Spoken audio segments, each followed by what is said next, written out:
Welcome everybody to another episode of Fins Nation. I am your host Louis Sung, and after yesterday's show where we went ahead and looked at the offensive side of the ball, now we're going to predict what the roster is going to look like on defense. Yep, that's what we're going to do right now. We've already done offense, now it's time for defense. I know everybody's wondering, why are we doing the 53-man roster prediction already? Because that's what we do in the offseason. We predict the roster, and just the same rules as yesterday, whatever is on the roster is what we are going to assume. We cannot assume that anybody is going to show up afterwards, even though it's kind of plainly obvious that there are going to be people showing up afterwards. I am basing this off of who is available to pick from right now. No trades, no nothing along those lines. Let's just go ahead and get right into it. Who would make the roster, in my mind, if the roster were going to stay this way the entire rest of the way? But before that, really quick, just want to go ahead and mention that this show is brought to you, as always, by U-Brake Wheel Fix. U-Brake Wheel Fix is the complete automotive wheel solution. Ever parked too close to the sidewalk curb? I've been having that issue a lot lately. U-Brake Wheel Fix specializes in the repair of damaged wheels from bends, cracks, or curb rash. Or maybe your wheels are faded or peeling? You don't need to replace them, as U-Brake Wheel Fix can refinish them to like new.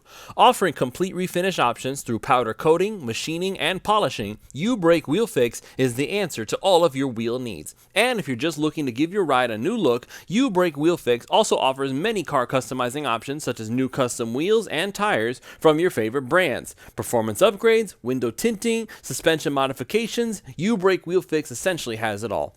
Located just south of Aventura, you can reach Mark and his staff at 305-748-0112 or online at ubrakewheelfix.com. They are really active on all social media platforms at U-Brake Wheel Fix, so shoot them a DM on Instagram, Facebook, or Twitter and get an estimate in just minutes. So don't delay, go to U-Brake Wheel Fix and start customizing your ride to show off your Dolphins fandom today. This show is also brought to you by PrizePicks.com.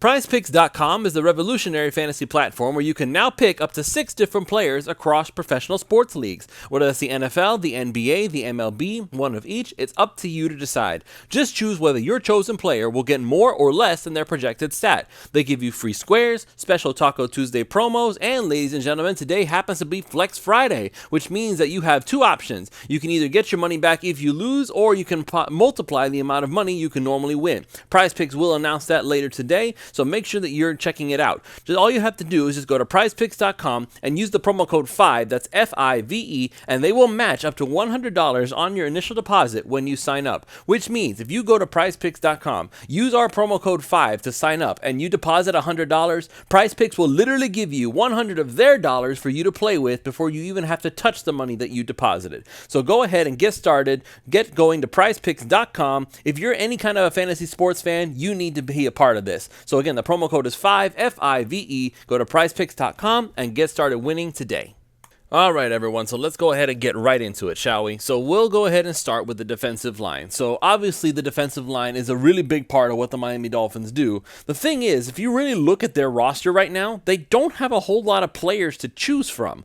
I think most of their investment has been at linebacker and at cornerback, and there has been some safety help as well. So let me just go through the list here, because right now, as it stands right now, there are only 4 players that I would really be willing to give distinctions to as a defensive lineman, because everybody else, you could argue, even though they're edge players, they're technically designated as linebackers. So right now, I only really have 4 defensive linemen making this team, because John Jenkins is gone.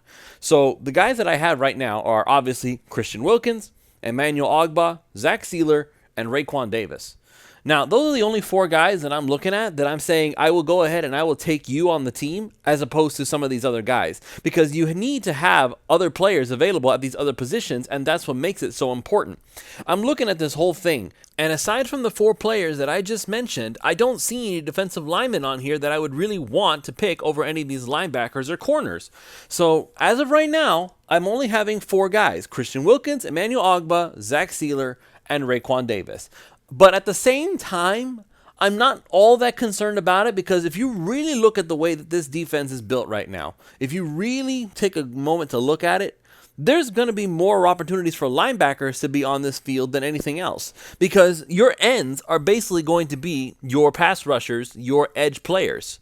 So the need for a defensive end is not going to be nearly as important as it may seem, in my opinion. Because here we have the linebacking core, right? We can go and talk about Christian Wilkins. He's obviously a really good player. I'm sure that his extension is coming. I don't think the Miami Dolphins are just going to let him walk. I really don't. He's becoming the heart and soul of this defense, so I don't think they're going to let him go. As for Emmanuel Ogbah, he's probably going to stick around at least this year. He'll be gone next year. I guarantee you that, either by trade or just by cutting him to save money. Zach Steeler, I'm hoping the Dolphins realize that he's too valuable to let go. Him and Christian Wilkins together are absolutely brutal for any offense to try to handle. And of course, Raekwon Davis, he'll be around this year. He has one more year to prove that he deserves to stick around, if anything. Maybe they'll bring him back next year on a smaller deal, kind of like an Andrew Van Ginkel thing, where he's a contributor, but he's not really like an essential part of the defense per se. So with that in mind, we'll go ahead and we'll just move on. The defensive line, there's not really a whole lot to talk about right now. Maybe they sign somebody a little bit later, but right now I really think that at this point, it's time to start looking at the actual positions that there's a lot of investment in. And that's going to start with the linebacker core. As of right now, I currently have the Miami Dolphins keeping 7 linebackers on the roster. But think about who these linebackers are. Watch this very closely. I currently have Andrew Van Ginkel, edge player.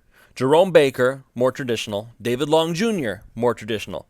And then you have Jalen Phillips, Bradley Chubb, Malik Reed, and Duke Riley. Those are your linebackers.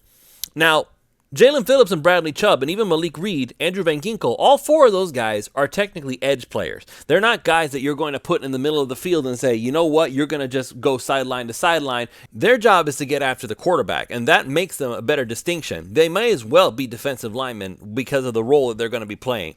I don't ever want to see Bradley Chubb chasing down a running back. I don't ever want to see Jalen Phillips running after a wide receiver in the slot. That's just not what I want them doing. I want them to go after quarterbacks, and they can really do it. So that does leave Jerome Baker and David Long Jr. as your more traditional starting linebackers. I think that they'll try to get in there as they give more looks to the offense, because Vic Fangio wants a lot of flexibility, and you know what? I'm perfectly content to give it to him. I don't think the defensive line, this is why I think the defensive line is not going to be given that much of an emphasis, because of all the different players that they're going to be preparing for. This team is designated, as at this point, in my opinion, to be an ultimate pass-stopping defense. They're not going to be looking to stop the run, and that's okay right now because everybody wants to throw the ball anyway. You just got Aaron Rodgers, who landed in New York. You just still have Josh Allen in the AFC East. Mac Jones, okay, I'm not worried about him per se, but hey, you know what? There's still somebody that you have to deal with.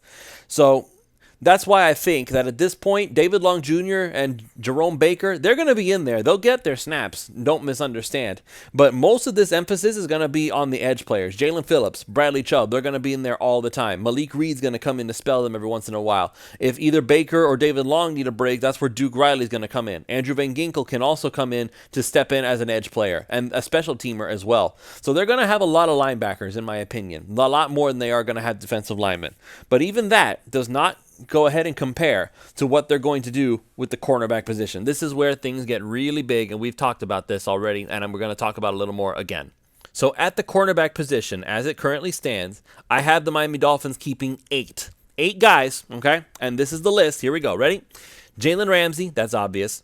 Xavier Howard, also obvious. Cam Smith is going to make the roster, their second-round draft pick, the 51st overall pick in the 2023 NFL Draft. Again, I had already made my point on why I didn't like the pick at first. I've also made my point on why I've changed my mind about it. I think it's a really good pick now because of what that leaves for Jalen Ramsey to do. Kader Kohu is obviously going to make the roster. There's no way he plays like that and he doesn't make the roster. So last season, he basically cemented himself as a core contributor for this defense. Nick Needham will eventually be back. If not, he probably lands on the PUP list. We've been hearing that there's a possibility that he may not be ready for it only because people are talking about it. People are acting like, well, why did they do the drafting of Cam Smith? Are they not convinced about Nick Needham? I don't know. But after seeing what happened with Byron Jones and his Achilles injury, I can't rule anything out at this point. Justin Bethel will make the roster as a core special teamer. Keon Crossan will probably make the roster as well. So the only one that I'm not 100% sure of, and it's very sad for me, is Trill Williams. Now, the only thing that I would possibly change is maybe Trill Williams beats out Keon Crossan if not only does he play corner better, he also plays special teams better. And that's the thing about Keon Crossan. He was supposed to be a special teams ace, and he turned into a starting cornerback because there was no bodies left to actually throw at the offense. So Keon Crossan, His time, I think he will make the roster, and so do I think Trill Williams will too, just because they're going to try to have an abundance of corners based on last year's injuries. They really don't want to play that game again, I don't think. So any one of these guys, Ramsey, Howard, Smith, Kohu, Needham, even Justin Bethel if necessary, and Trill Williams, of course, all those guys can play corner, and they can play corner fairly well. Although of those bunch, Justin Bethel is probably the least reliable. I just really don't want Keon Crossan to play corner anymore. I really, really don't. So we will see what happens. I think Vic Fangio is really going to want to have all of these guys because he keeps talking about how he's made a brand new coverage that the NFL has never seen before. Well, what exactly is it? Is it going to be that they're just going to have like 8 cornerbacks and then 3 guys at the defensive line? Alfredo Arteaga mentioned that's literally called cover 8. So maybe it's cover 9. Maybe it's 9 defensive backs and then 2 defensive tackles. You're going to have Christian Wilkins and Zach Sealer making a chaos in the middle with 2 guys pass rushing. That's not going to work out in my opinion. But I'll let the defensive genius Vic Fangio reveal what it is that he's planning. I think that he's going to want a lot of corners, and so be it. And finally, at safety, it's an obvious one for me anyway. I've got 4 safeties. 4. Javon Holland is 1, Deshaun Elliott is 2, Brandon Jones is 3, and number 4 will be Verone McKinley. And I'm perfectly okay with that. The reason this is okay for me is simply because, again, we go back to what Vic Fangio is trying to do with this defense. It's all about versatility, and I really believe at this point that that's why the Miami Dolphins drafted Cam Smith in the first place. Oh, by the way, did anybody notice that there was a name that was conspicuously missing from my cornerback list? Yes, Noah Igbenogany. He's gone. Hallelujah. Praise the Lord. I really don't think he's going to make it this time. I don't care if he was a first-round draft pick. I don't care if he's considered one of the most athletically gifted players that the Dolphins have ever picked in the past 10 years. I'm over it, man. You have to at least show some level of skill. And 1 interception against the Pittsburgh Steelers, granted, it's probably the one feather he's going to have in his cap for his entire NFL career.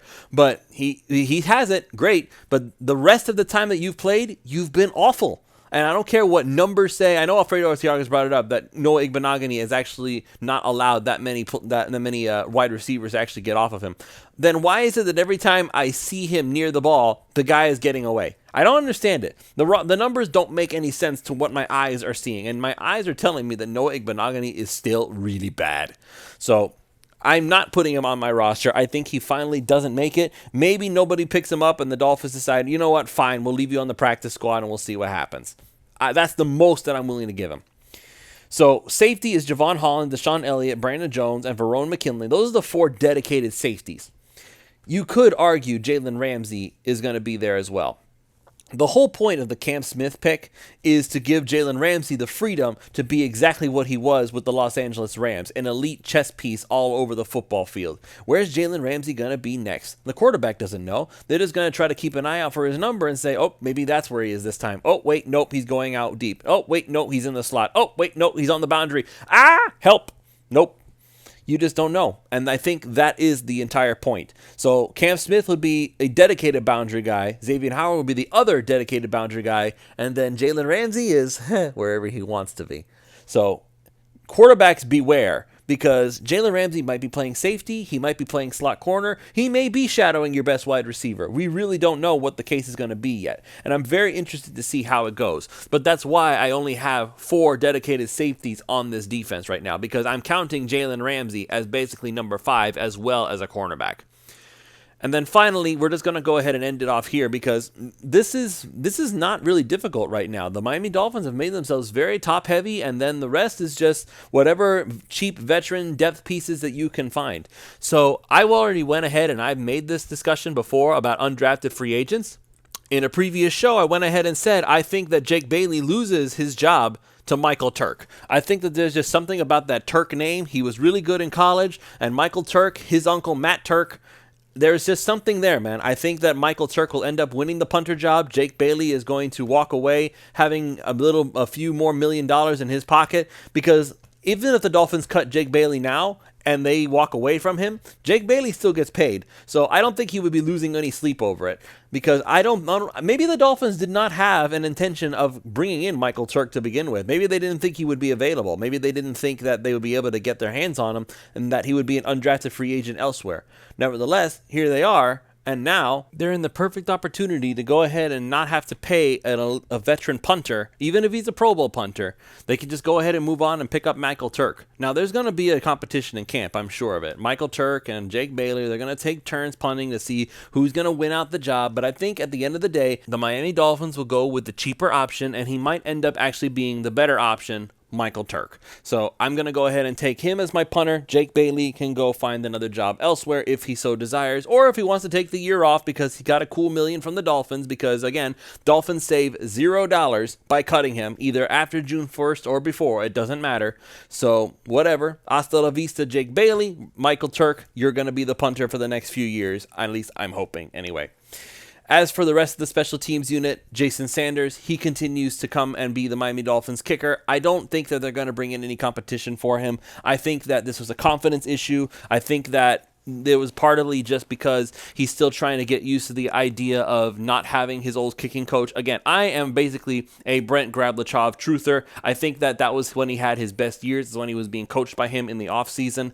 So maybe Jason Sanders is finally going to snap out of it. Maybe he's going to finally get out of his funk, get back to being that Pro Bowl kicker. He seemed to be getting better as the year went on. It's still difficult to trust him, don't get me wrong, because he had already missed so many. But he was starting to get his groove back, I think, when the season was finally ending. I think Jason Sanders will come back strong. I think the Miami Dolphins will be just fine. I wouldn't necessarily want to pay him for much longer because, again, kickers really are a dime a dozen most of the time. Jason Sanders hasn't proved that he's that reliable to be able to just say, we're just going to keep you for the next 10 years. He's not a Lindo Mare. He's not Pete Stoyanovich. He's not any of those guys. He's not somebody I'm willing to keep around for an extended period of time, unless he proves himself to be going back to that elite form that he had the past few years before this. And then finally, of course, Blake Ferguson, long snapper. I think he's going to be the legacy long snapper after John Denny. I don't see why they wouldn't keep bringing him back. I don't see the real need to replace him. He's doing his job perfectly, and they kept John Denny around for almost 20 years. I don't see why they wouldn't do the same with Blake Ferguson. He seems to love Miami. He seems to love being here. So by all means, keep him around. If nothing else, he probably hangs out the community events a lot, and he's willing to do whatever it takes to make sure that he leaves his impact on South Florida. So that's my roster prediction. Very simple, very quick, very neat. I don't think there's anything much really to talk about at this point. We're going to see what happens during June 1st because that's when all the money comes back. I really believe that the Dolphins are just waiting for the Byron Jones money to show up so they can start making some moves. I think Cam Fleming is just over the horizon. I would not be surprised in the slightest if Butch Barry went ahead and said, listen, dude, just wait for the money to come in. We'll go ahead and we'll sign you for like a $3 million deal or something. I'd be willing to give Cam Fleming that based on what he did last season. So maybe and by the way, $3 million is basically how much cap space the Dolphins currently have at this time. So if they went ahead and they signed Cam Fleming now, they would really be pushing it. So they're just waiting for the Byron Jones money, I think, and that's perfectly fine. We'll see what the Dolphins do after that. The Dalvin Cook trade may still be just looming over everybody's heads. If that's the case, obviously this roster prediction becomes moot, but that's what we do in the offseason. We go ahead and we grade things. We check out who's going to make the roster and who's not going to make the roster. I just said Noah Igbenogany is not going to make the roster, and I can already hear the people cheering. Noah Igbenogany's gone. Hallelujah. One of the biggest draft busts in Miami Dolphins history. A lot of corners have been draft busts, I've noticed. Jamar Fletcher still comes to mind. But nevertheless, here's what Miami Dolphins are going to be doing. So I just counted what my roster is, and it looks like in my brain I was thinking of more defense than offense, but in reality I just realized that I actually have more offensive players than I have defensive players. That's kind of funny. So you never know. Things just change in the middle of shows. Like I had this whole thing prepped up, I had it ready to go, and then all of a sudden I realized, oh wait, I actually picked more offense than defense. So I have 27 players on offense, and then also I have 23 players on defense, and then 3 special teamers to make 53. So there you go, folks. It looks like I actually outweighed the defense by putting more emphasis on the offense than I thought I did. So that's kind of interesting. Nevertheless, it is what it is. Just when you think that I have everything all planned out, the offense changes. So I think what put it over the top was just how many offensive linemen I actually picked for this team. So we'll see what happens. Again, all of these predictions, all of this speculating, it's all going to come out during training camp. We will see how this all goes down. I'm very interested to see what's going to happen. I hope you guys are too.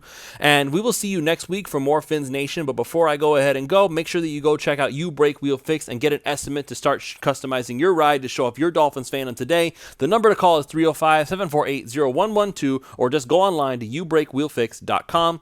And of course, prizepicks.com. Just all you have to do is use the promo code 5, that's FIVE, and they will match up to $100 on your initial deposit when you sign up. Don't delay. Go start winning today. All right, folks, we'll see you all next week for more Fins Nation. Until then, thank you all for listening, and we'll see you all next time.